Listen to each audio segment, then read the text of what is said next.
Virtually all cultures and religions believe in the idea of recurrent cycles of time.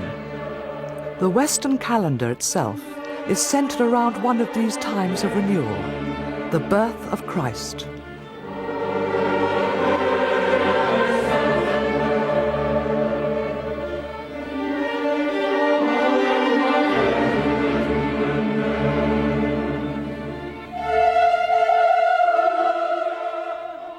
Were the prayers of the people 1,000 years ago answered in the form of magnificent cathedrals dedicated to the Virgin, the more approachable, feminine aspect of God? And can we accept the idea that the divine manifests itself not just in flesh and blood, but also in stone?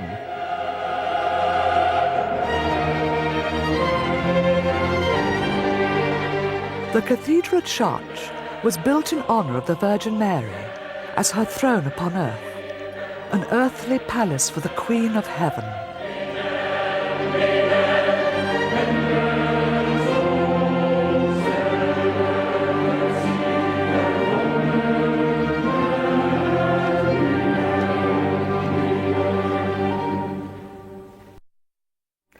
Are we given buildings like Chartres Cathedral to experience heaven on earth? I love that question because it has behind it so many lovely assumptions, and that is that we are being given. I would say yes, but then one would have to be very careful what one meant by saying yes to the question, because looking at the question, who is giving the giving? And of course, for those of us who are believers, it's very simple. All things are given by God, all things are taken back into God. But taking the idea that one is given it in the form of revelation, in the form of inspiration, in the form of knowledge and learning, which puts a building like this together, yes, it is given, and yes, it is for our upliftment, our self-discovery, our experience of unity, anything which brings us closer to our completeness and our rediscovery of our own relationship to God. The town of Chartres is built on a powerful sacred spot, a natural peak in the Earth's energy field, which, even in pre-Christian times as the Gallo-Roman town Autricum, was already drawing people like a magnet. After Christianization in the early 4th century, a series of churches occupied the site of the present cathedral. But it was not just pilgrims on a spiritual quest who came here. Chartres also attracted those on a quest for philosophical knowledge, including many Jewish philosophers who contributed to a more universal outlook. The intellectual visionaries who were drawn here in the 11th century established a school which prompted a new flowering of classical knowledge based on the teachings of Plato. Over the course of the next 200 years, the school remained one of the most important scholastic institutions of medieval Europe.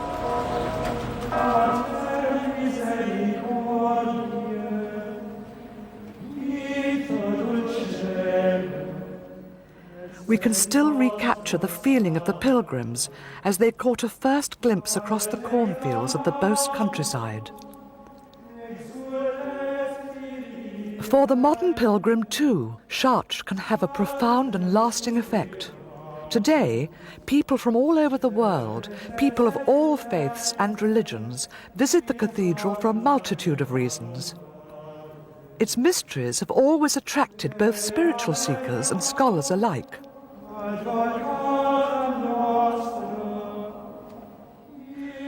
Professor Keith Critchlow of the Prince of Wales's Institute of Architecture in London is one of these pilgrims.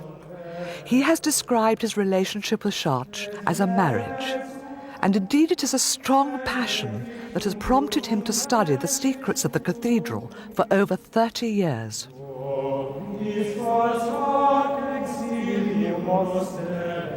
The clergy and royalties in Europe felt very strongly about building Chartres at the time. It seems that they were unified for the first and maybe only time to build Chartres.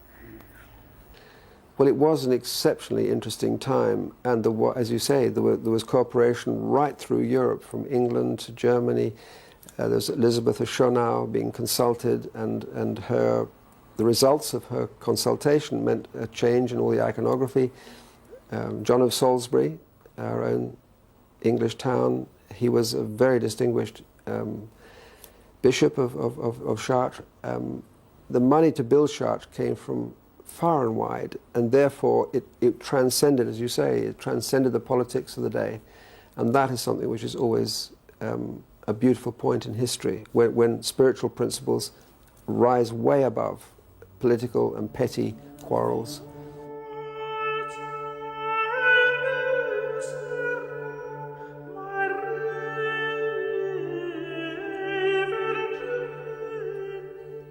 The whole community of Chartres helped in the building of their cathedral. If there were not enough animals to pull the carts laden with stones, the people pulled the carts themselves. This was true across the whole hierarchical system. Lords, ladies, servants, everybody was involved. It has been written that all hearts were united and each man forgave his enemies.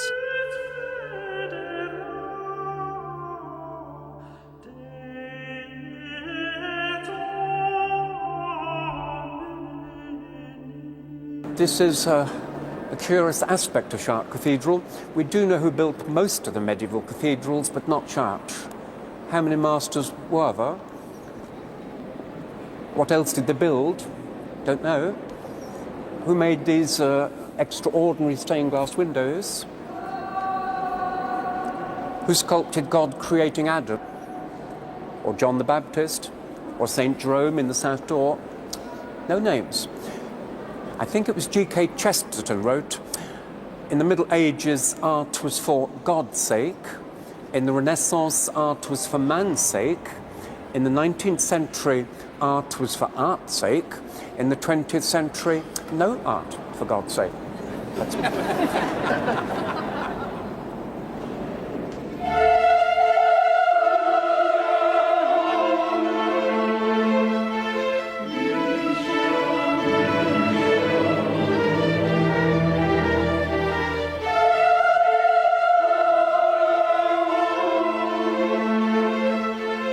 So this is egoless architecture because everybody who worked on it was so pleased to be serving the Virgin Mary, and the principle of what the Virgin Mary stood for, because she was the main intercessor between man and God.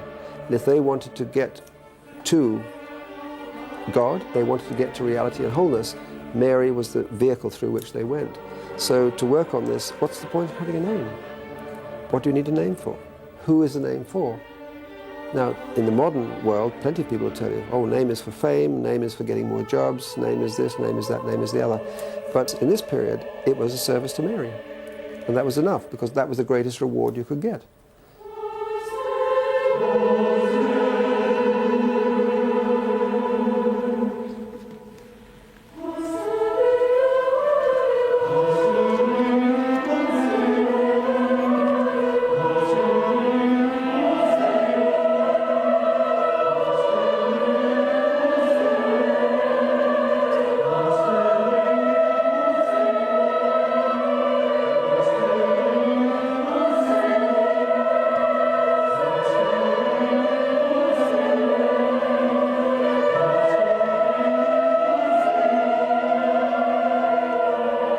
Several cathedrals dedicated to the Virgin Mary have been built at the same time. Is there a significance in that? Well, I believe there is. Of course, you can look at it two ways. One, you can say that Mary was very popular at that time, so many cities wanted to build their cathedral and dedicate it to Mary, the Mother of God. But most interesting thing happened, I think, in about the 1940s. A monk in one of the monasteries in France discovered a remarkable likeness of the positioning of the cities in France over a huge area. The likeness to the constellation Virgo in the sky was so remarkable that he published this and said, is it possible that the cathedrals were knowledgeably placed?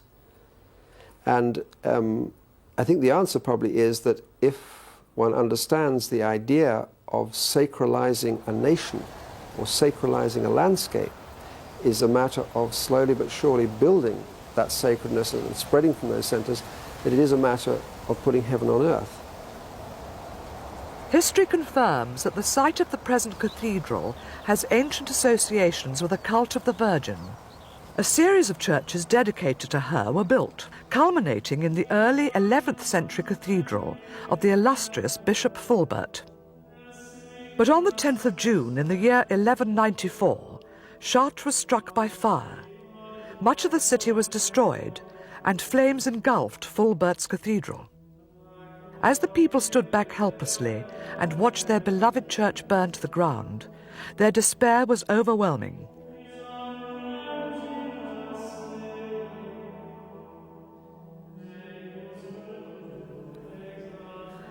For 3 centuries, the citizens of Chartres had kept a sacred relic, given to them by Charles the Bald, a veil-like garment supposed to have been worn by the Virgin Mary when she gave birth to Jesus Christ.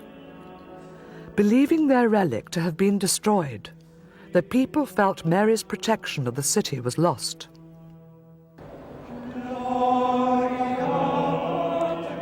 But on the 3rd day, after the fire, 2 priests emerged from the crypt beneath the church, carrying the sacred veil intact for everyone to see.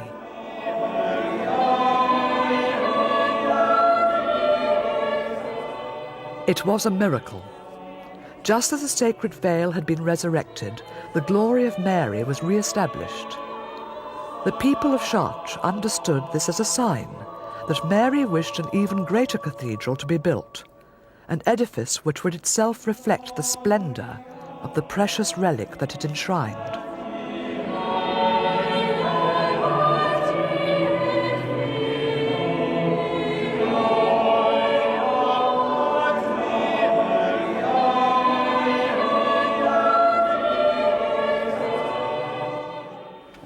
People believed was worn by the Virgin Mary when she gave birth to Jesus Christ.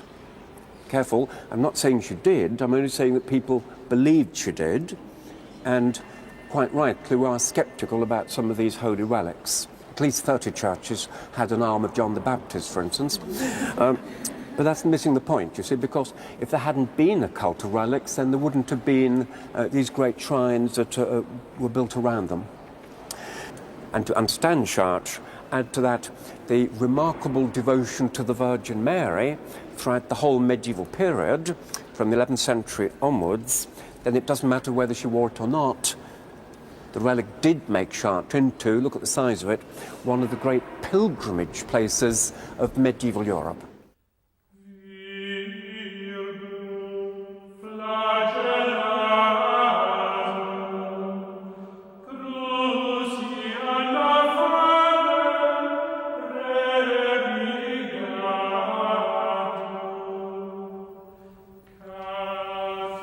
Chartres was built to fulfill many different needs, from the mundane to the heavenly. How did the master builders of the cathedral go about designing such a special building? One of the great mysteries of Chartres is also how they did the drawings which they had to give to the masons who had to cut the stones to put the building together. We've set up an experiment here in the department to try to find out how they actually did those drawings. Today, we do drawings on paper and we use dark lines, and we're quite careful and specific where these lines go because they are actually legal documents. Legal documents have to be passed down to the builders who have to work to the specifications. But there's so few of these, so very few of these left from medieval times, that there's a large gap in our understanding as to how the drawings were actually done and how the information was passed to the builders. So what we've done, we've set up a board here, a table, which is as near as we can to the tables which we've seen in the engravings and drawings of the time, and we're going to float plaster on here, and we're going to work with the instrument which they call themselves the masters of. They were not architects, they call themselves the masters of the compasses. Well, it's the compass or the divider which we're going to work in the plaster with to simulate as near as we can in this experiment as to how the drawings were done at the period of the building of the cathedral.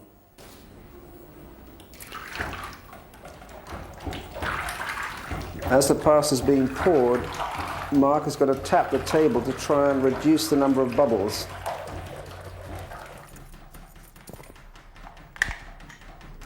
The masters of the compasses would then inscribe their designs onto a carefully prepared surface, but the question remains as to who those masters were. Who instructed the masons? This is the first circle. One can say it's the basic proportional module. Very simple. The historian and circle. architect John James studied the language of Chartres and identified the various working teams by colours, as we have no record of names. We presume that only a very small group of people were in charge of the sacred design, which was deeply veiled in mystery and secrecy. Having drawn these lines into plaster, I should say not drawn them but inscribed them, they haven't got any real body to look at. So in the next stage of wanting to transmit this information to the carpenter to make the templates, we presume they would use a technique which we're going to try now, and that is black powder inside this mussel shell. I'm going to sprinkle it on here and then see if I can get it to brush into the lines. As the graphite makes the architect's design visible for the masons, so the secret of sacred geometry is now revealed. No rulers are used in the design, no units of length are measured. Instead, the master architect used his compasses or dividers to define proportions. Here I've used all 4 sets of dividers on the human body to make the point that the whole table is proportionally related to the human body, not only because of the reach of the designer who's doing the drawings in the plaster, but the symbolic value of a human body being the basis of the measure of the whole cathedral or any sacred building, come to that. Here we see the proportional relationship between the main points on the human body. As we go up the body, the distance between consecutive points is half of that between the previous pair of points. We call this a geometric progression. It is a pattern that can be discerned in the harmonies of 12th century music, as well as in the proportions of Gothic cathedral architecture. It is written that man was made in the image of God. Therefore, by designing the cathedral according to the harmonious proportions of the ideal human form, the architect was creating a reflection of God. Which is the final octave there. All the internal rhythms of the human body have to be in key with the universe. Our sleeping and waking patterns and everything else like that. So at a higher level, the cathedral is not only another expression of the body in its purest sense, but it's an architectural body, it's a collective body, but the principles involved in it will be as near to the understanding of what cosmic truth was to the people at the time they made it. And because Chartres has lasted so long and has such an intense value, the cosmic laws which are in that cathedral are as true today as they ever were.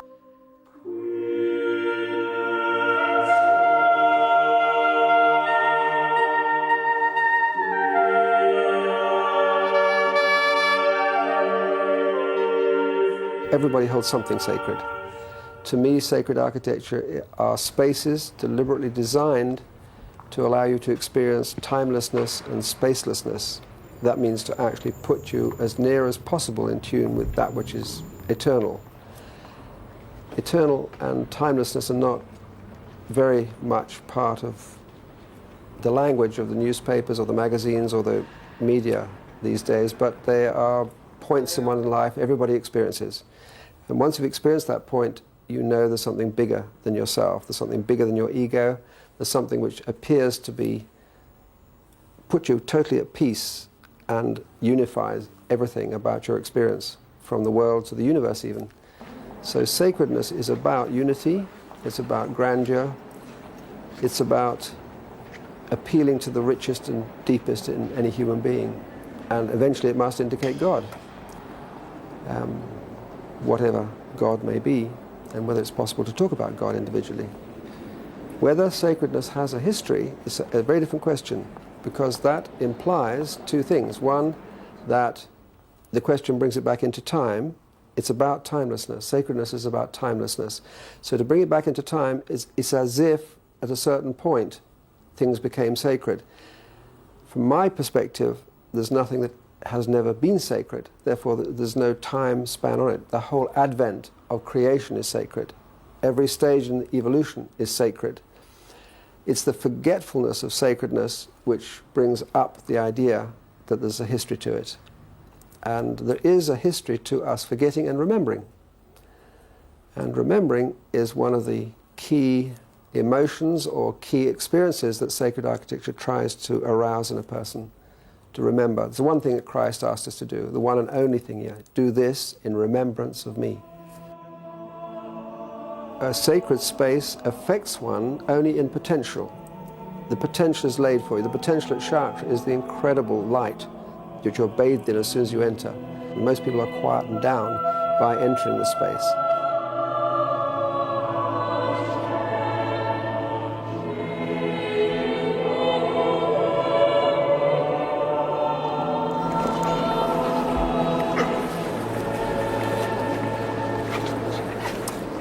Like to come and sit close. Many people who come here find something so special that they return again and again. Malcolm Miller first came to Chartres as a degree student to write his dissertation on the cathedral. Today, he is a well-respected author and lecturer on the subject. Has anybody else been with me before during the last 38 years? All right. If Chartres is a library and the books are in glass and sculpture, are there any books you don't want to read this afternoon? No? This is a library, and just like your library at home, there's no way in which you can walk into a library and read all the books in an hour. And this is one of the world's great libraries of knowledge, except that the texts are in stained glass windows and sculpture instead. So there's my first point. Medieval art was didactic as well as to embellish. These were medieval teaching aids at a time when there was no printing, paper hadn't yet arrived in Europe, most people couldn't read or write, but they could read the stained glass window. Or another idea, Chartres Cathedral is a book. The architecture is the binding, and the text is almost complete. It's a long story from the beginning of the world to the end, from Paradise Lost to Paradise Regained, in the form of a heavenly Jerusalem for which the cathedral is itself a symbol. You're sitting then in heaven built on earth. I think many, many people have a spiritual experience at Chartres. I think it will depend on each person how they would define that spiritual experience. See, all kinds of people come to Chartres. Some of them are Christian, come for religious purposes.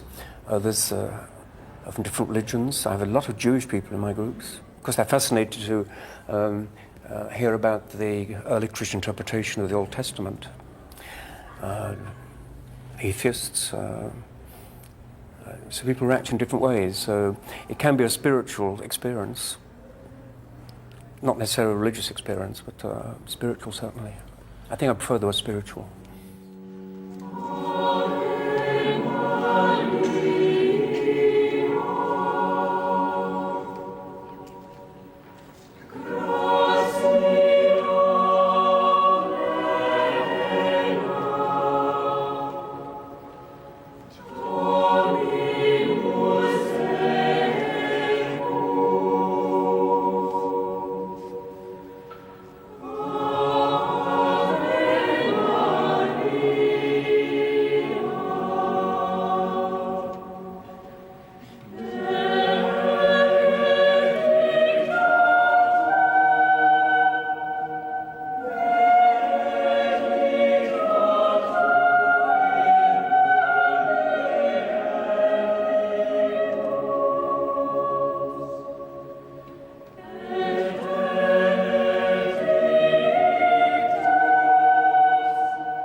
Imbuing the cathedral with a sense of the sacred, as well as depicting the Christian story in a breathtaking tapestry of light, are the great windows of stained glass.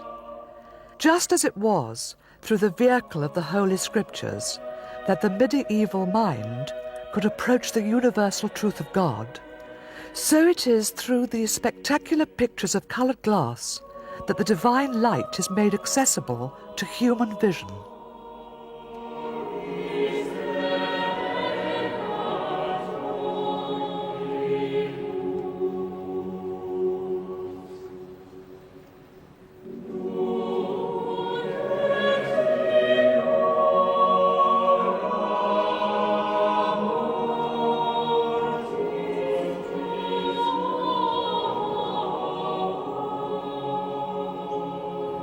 Chartres seems to call to something quite deep inside a person, certainly something inside of me. And this last month I've been here at Chartres in an official capacity. It's only taken me however many years to reach that stage, but I've been here welcoming English-speaking visitors, and it's given me a chance to sit in the cathedral for quite a few hours, and I've been thinking, what does Chartres Cathedral mean to me? I suppose everything about the cathedral is designed to open you up as a person. And I see people coming into the cathedral, and I've watched people come in and often avoid the power of the place by putting up barriers. And that's quite difficult to do at one level, but at another level it's entirely human. The sort of barriers I have in mind are the need to be busy, the need to meet schedules, the need to have one's nose stuck firmly in a guidebook, and also perhaps those who come round and never take their eyes away from the viewfinder of their video camera.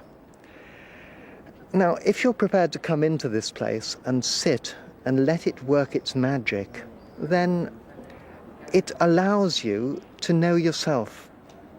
It allows you to find space to think about who you are in relationship to other people, and who you are in your relationship perhaps with God.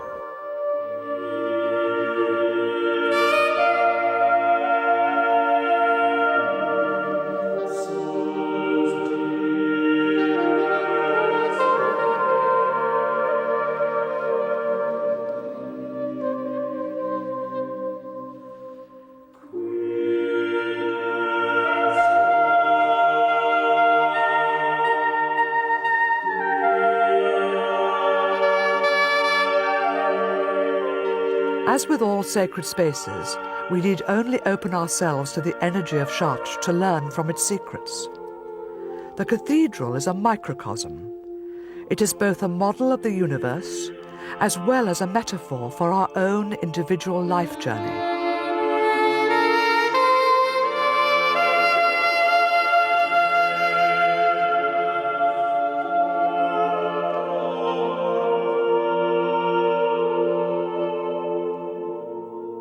Puisqu'on honore ici la Vierge qui devait enfanter. This cathedral is in honor of the Virgin who gave birth, and in her cathedral we want our Christian visitors to understand that man has developed in his mother's womb before being born here on this earth. But he also develops in the earth's womb before being born in heaven. Il est ensuite né à la terre. Il connaît une gestation au sein de la terre pour naître au ciel.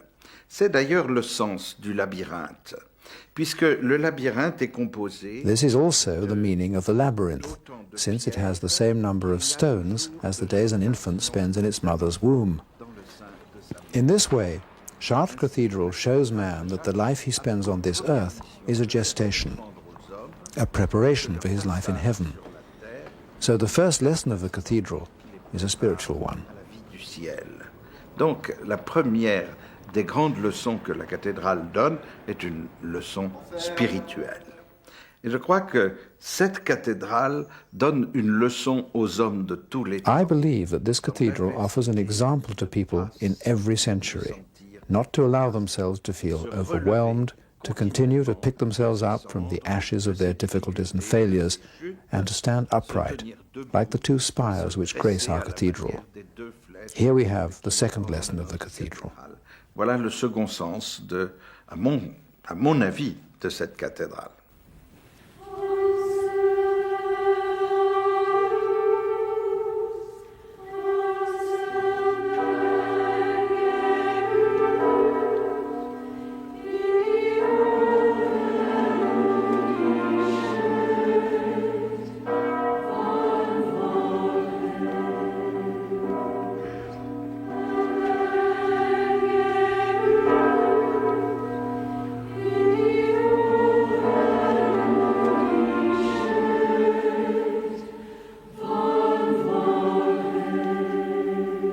now have a rather beautiful rendering of the front elevation of the cathedral, and I'm going to show how the height of the west front here relates to the length of the body of the cathedral.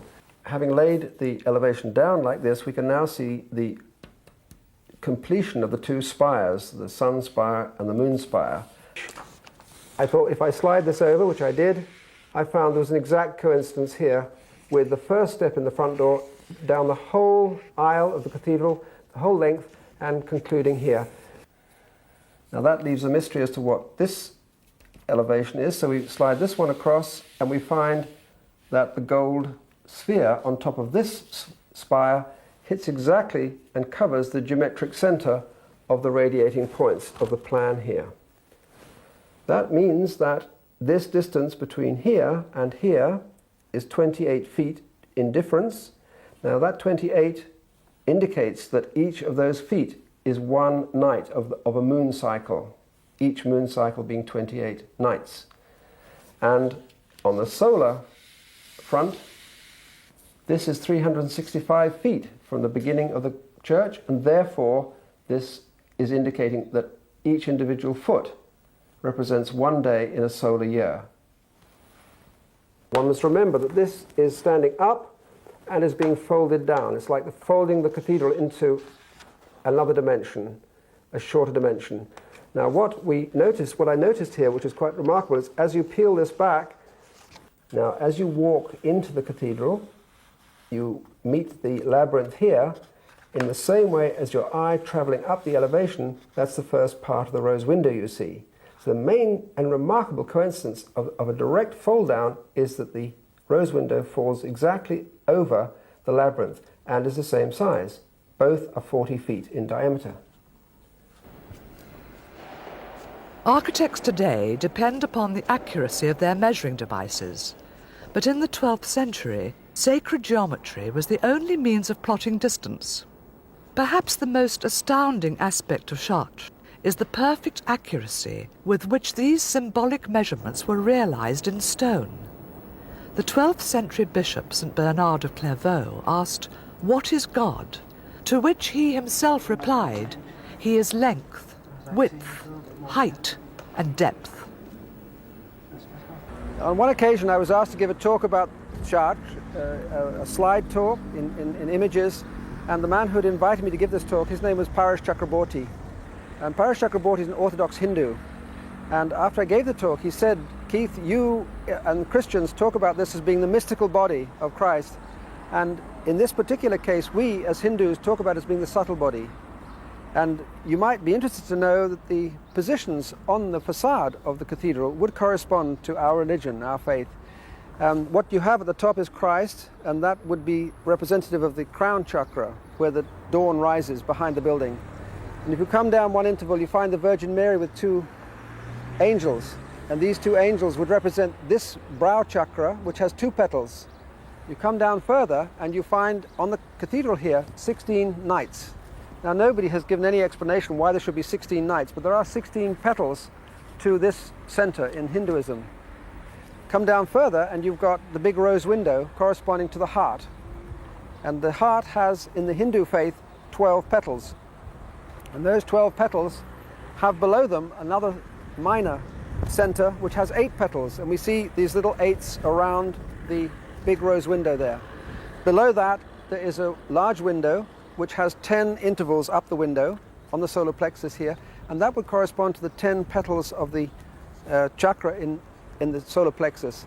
Then he told me below that there is another center which is based on 6 petals, which is where Christ is in the main royal portal there, and below that is the square door which would represent the square of the root chakra, which is at the base of the body, and that each of those would be a position in the evolution of the spirit up the body. So that struck me when I looked at what he was saying, was an incredible coincidence we have in the building here.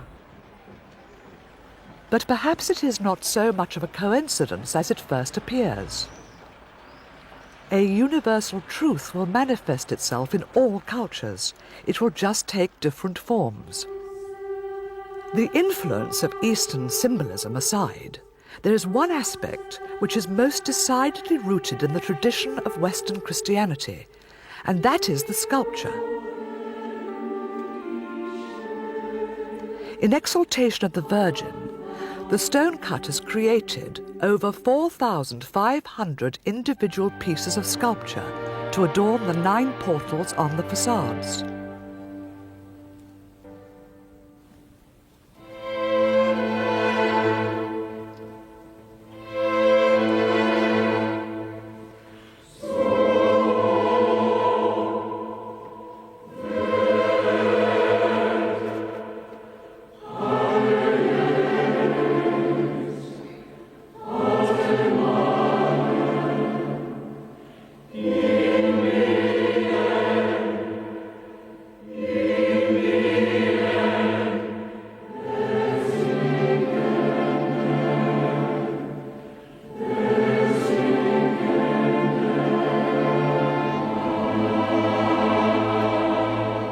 From Adam and Eve on the north portal to the last judgment on the south, the story being told by the sculpture on the cathedral is the whole history of humanity. Mind the step.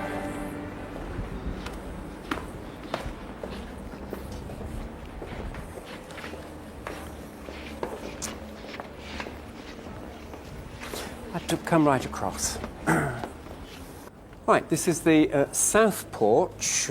Early 13th century again. The central figure, Jesus teaching with a raised hand and a book. All teachers have books, mine are available in paperback and hardback.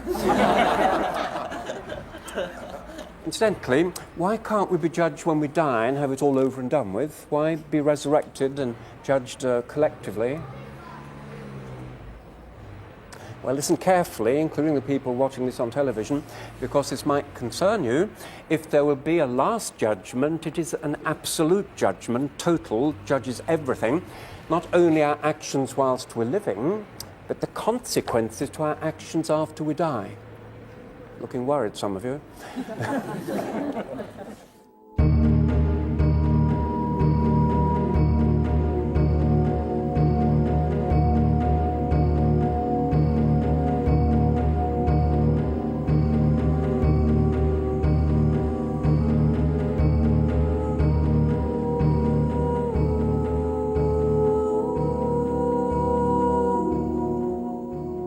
Surprisingly, the Last Judgment has a rather comical feel to it.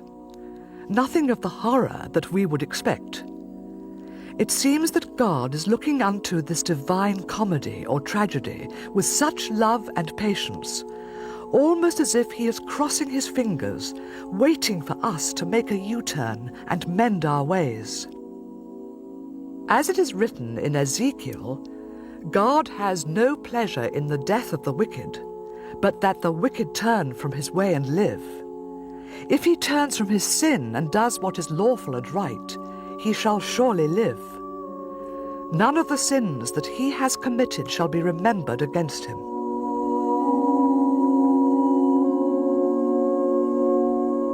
In its entirety, the cathedral can be read like a book.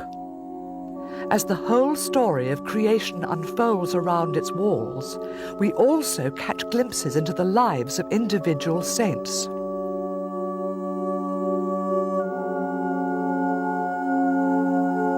There's St. Gregory with this wonderful pyramidal hat, and the Holy Spirit in the form of a dove is whispering into his ear to dictate to him the sound of Gregorian chant, which is very interesting because some people believe that Gregorian chant goes back to Pythagorean and Greek times, but some people have actually said it's the greatest treasure of Christianity. Gregorian chant has the most immediate effect on the soul.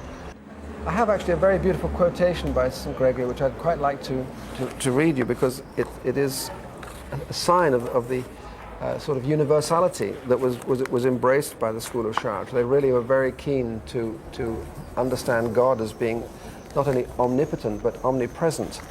And whenever any group of people talk about God being omnipresent, they're accused of being polytheists or pantheists, which is the most strange thing. But what St. Gregory said was, you can't grasp the totality. I mean, what the Oriental philosopher would say, well, what isn't God?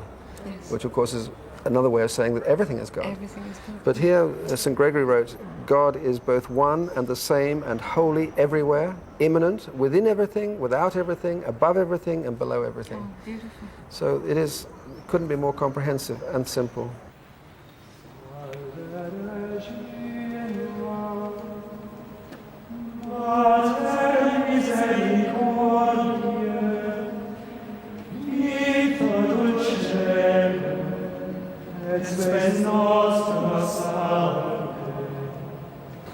Now this is the entrance to the Piat Chapel. St. Piat was a local saint, a very important one, and this chapel was added actually after the main body of the cathedral, quite some time after, and in some people's minds it's an unfortunate addition, but it's still extremely beautiful when you get here.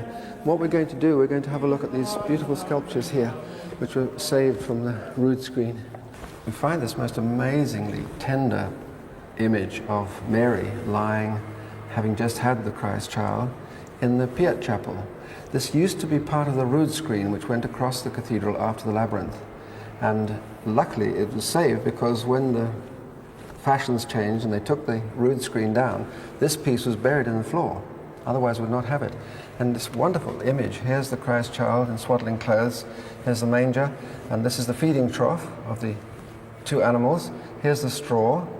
And look at this incredibly beautiful, tender gesture, this embrace, which even includes the animal in here.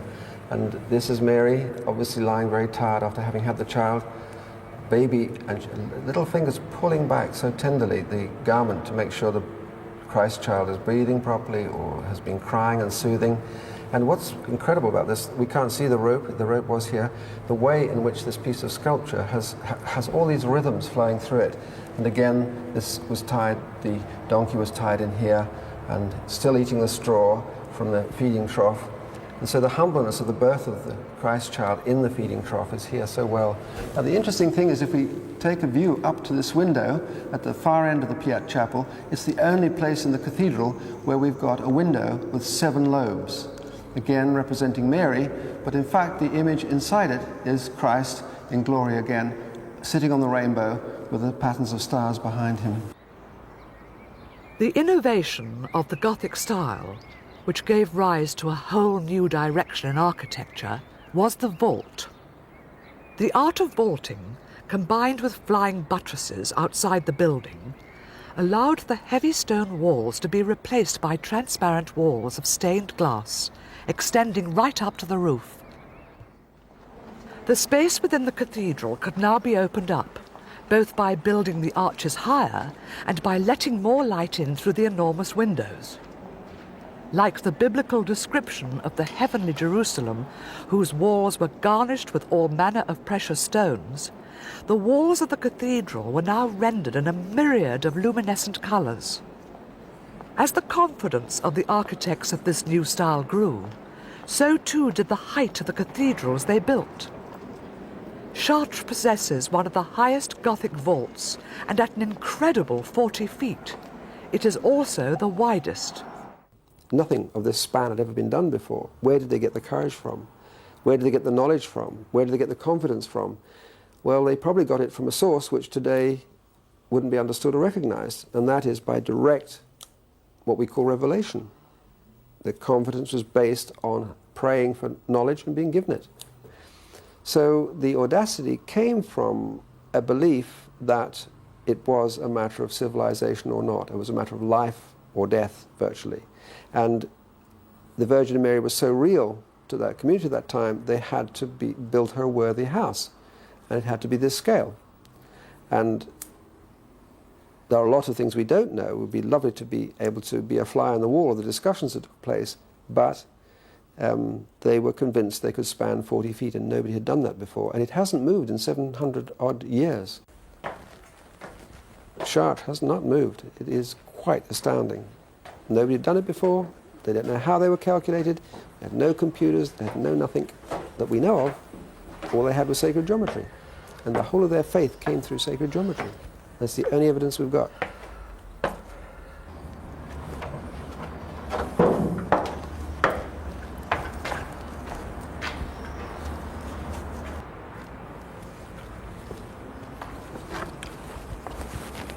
what an incredible series of forces flying about. If one just talks about engineering, if you gave a modern engineer this problem to solve, he would probably pull his hair out. Now, what's so amazing is that we have no idea how they calculated the forces at the time these cathedrals were built. Indeed, the upper flying buttresses are later. These are the original ones here with these decorated columns, and they really do look like wheels. And in a sense, remembering that we're taking the forces of the wall this way, instead of following the shape of the cathedral, the logic was to take these forces down to the ground through these columns. Just look at the slenderness of this column. There's 1, 2, 3, 4, 5, 6, 7 buttresses coming into the slender column, and just look what happens when the mass which is needed to go down to the ground, they've gone and cut a doorway through it. Just look at this incredible lacework of stone coming in. Again, the wheel form immediately comes to mind. We've got the sort of inner rim of the wheel, and then these spokes, and then an outer rim. And these are like massive wheels, which are the forces are being taken down to the ground. But visually, when you look up from the ground, we're at the east end of the cathedral here, all these forces are radiating from the same geometric point, right in the middle of the cathedral. The stone is almost suspended in the heavens, quite extraordinary.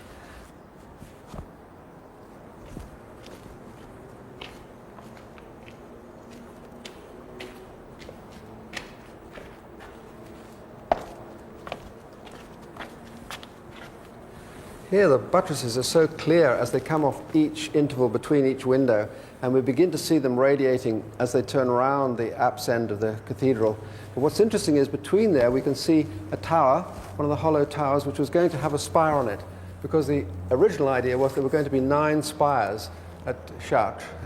Some people believe symbolizing each of the planets, including the sun and the moon. But what we can see through there, which is so lovely, this transparency, none of these wheels are seen from the inside. But from the outside, it's a major aspect of the cathedral. And here we can see right through to the Burse country, where the wealth came from, the wealth of all the corn growing. And it showed that there had been peace in the countryside, so that the farmers could confidently grow fruit and vegetables and corn to make the wealth of the city, to bring into the city to sell. What's interesting is, this is really an angel's eye view. No human beings ever see this view, except on a model. And the first time I went up in a helicopter to see this, I found myself with my heart in my mouth. It had an amazing effect on me, because I suddenly realized that all these flying buttresses that we see at the back and the front here are rather like the hands or the arms of all the citizens of Chartres offering this massive, beautiful green cross back up to heaven.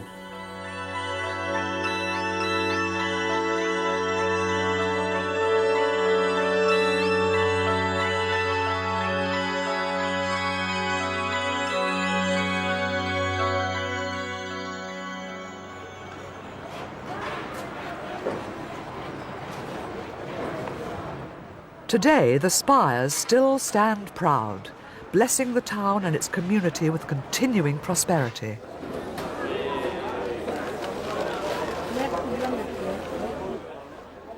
The daily activities of the people carry on in the shadow of the great cathedral, its age-old secrets having been long forgotten.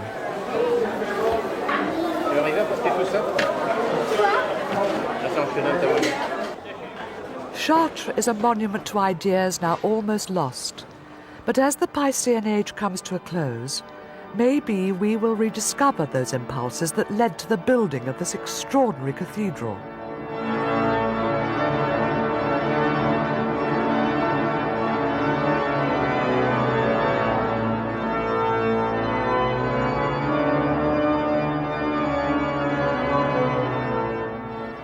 In our modern age of technology, people are searching for a deeper meaning. The last decades of the 20th century have seen a new wave of spirituality spread gradually into our Western consciousness. And this is something which should give hope to the generations of the next millennium.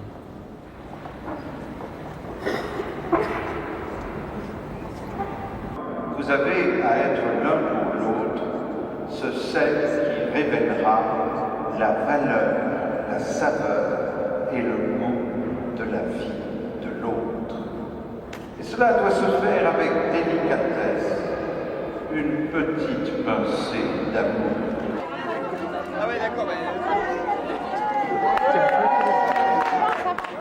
Should we indeed anticipate a renewal of the world's soul in the new millennium? Can we expect God to manifest again to save the world? Perhaps then we will allow ourselves to relearn the mystical knowledge of our ancestors. Pour les hommes du XXe siècle, Chartres appelle ceux qui viennent ici. In the 20th century, Chartres calls on the visitor to look at the world around him and to make his life into one of the building blocks in the edifice of humanity. When we examine the construction of this great cathedral, we find that it is simply stone blocks set out one beside the next, but so arranged that each one embellishes the other, so that seen together they create this magnificent building. Agencés de telle manière que l'une est embellie par l'autre. Et c'est le recul qui donne à l'ensemble la beauté qu'on lui connaît.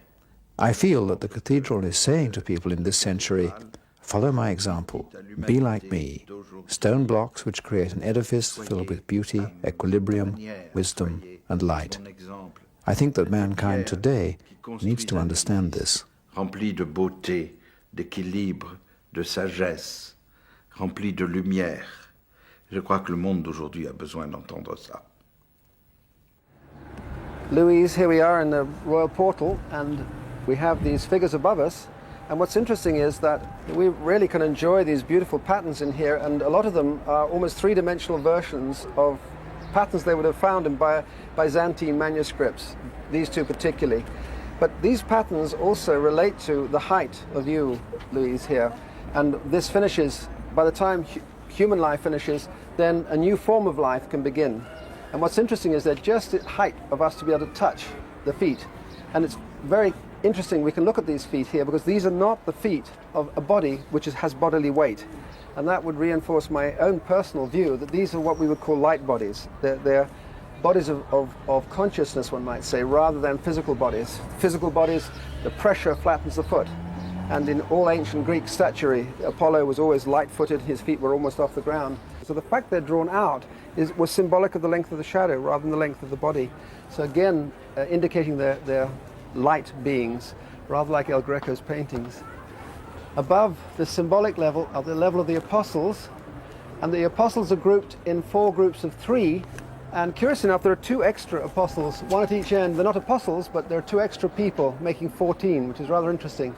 But the groups of 3, 3, 3, 3, and 3, each of those went to the 4 corners of the earth to preach Christianity.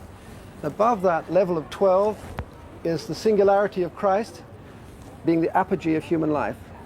And it's not God the Father, it's Christ or God in human form. And the whole thing about the Chartres school and the Chartres movement of Christianity at that time was God was human.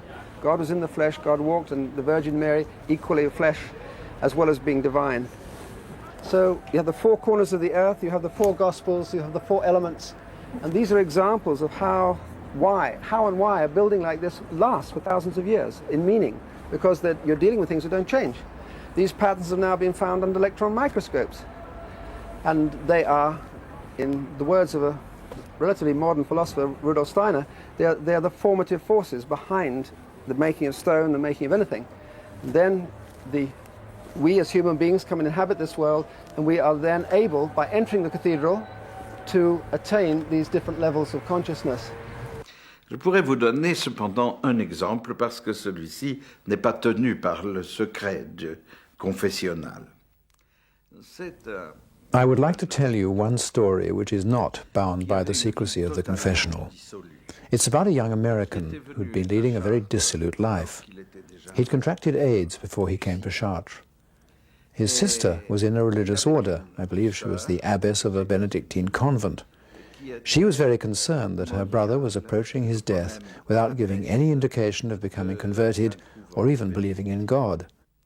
Et sa sœur se faisait beaucoup de soucis car son frère allait vers la mort sans donner aucun signe de conversion ou de foi. Elle a prié beaucoup. While she was sorting out his affairs in the apartment where he'd lived, she found a notebook, which was a diary of his last trip in Europe. On one page, under the heading Chartres, he had simply written, "Here I found the grace to die in peace." Le compte rendu de son dernier voyage en Europe. Et à la page Chartres, il avait seulement écrit « J'ai trouvé ici la grâce de mourir en paix ».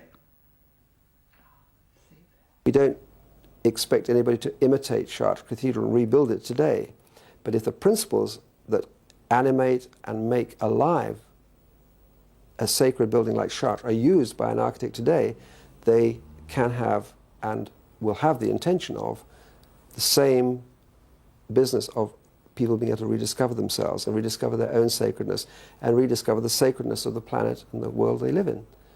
When you lose a sense of sacredness, then it becomes less important whether you destroy or not. Less and less important.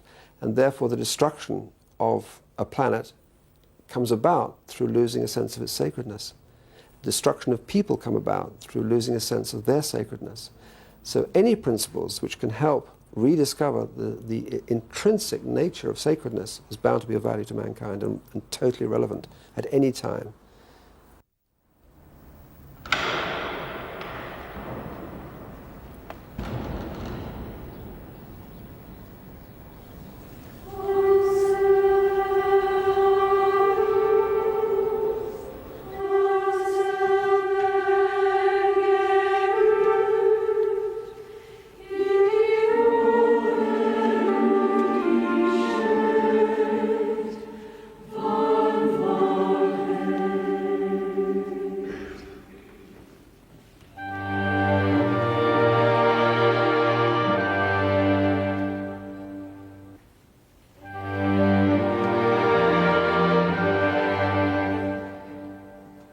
When we follow the ritual dance of the labyrinth, we will discover that although the journey may look complex, there is but one path, and if we allow it to, the labyrinth will guide us inevitably to its center.